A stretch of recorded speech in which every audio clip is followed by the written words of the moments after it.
Here's why Vox and Charlie are perfect parallels, and how they're actually more similar than they are different. First of all, both Charlie and Vox are a little bit insecure, and are motivated by the need to prove themselves to others, and the people who abandon them. Deep down, Charlie wants to prove herself to her mom, and to no one's surprise, Vox wants to prove himself to Alistair. Vox's insecurities might also stem from one of his parents, because this line feels like major projection from Vox. I'm just saying. I'm seeing the signs. But that's just a theory.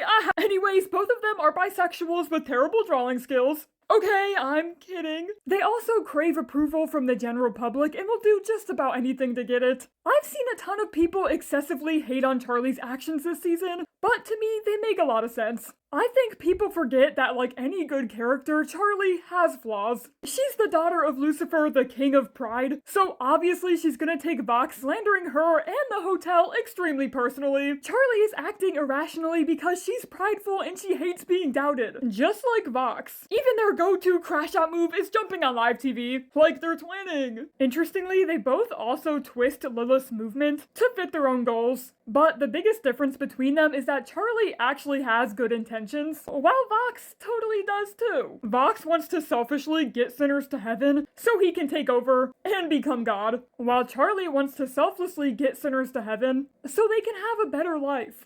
And not die from the exterminations. They both try achieving their goals by telling everyone around them that they're gonna boost them up, or get them up there. Although, because of their pride, slowly throughout the season, they both actively harm and disregard the people they love the most. The path to hell is paved with pure intentions. And to me, Vox represents the path that Charlie could have gone down. Charlie had good people in her life who could call her out on her shit, and talk some sense into her, while the V sort of just enabled Vox. Until he threatened to go supernova and take out all of hell with him, cult leader style. At the end of the day, Charlie doesn't want to actually hurt anyone, and unlike Vox, she can take criticism, so she was able to come to her senses pretty quickly, while Vox, on the other hand, needed to hit rock bottom in order to potentially self-reflect. Yeah, we'll see if he actually does in Season 3. My guess is that he's gonna get worse before he gets better, but Viv said Season 2 was all about identity, and I completely agree. Vox pushed away his friends, chased approval from his crush enemy, and avoided doing any self-reflection at all, and as a result, he was left with nothing but himself. While Charlie learned to lean on her support system, and found inner confidence without having to rely on her mom's approval. So Charlie refound her identity, while Vox completely lost his. But anyways, did I miss any of their similarities? Let a girl know in the comments below.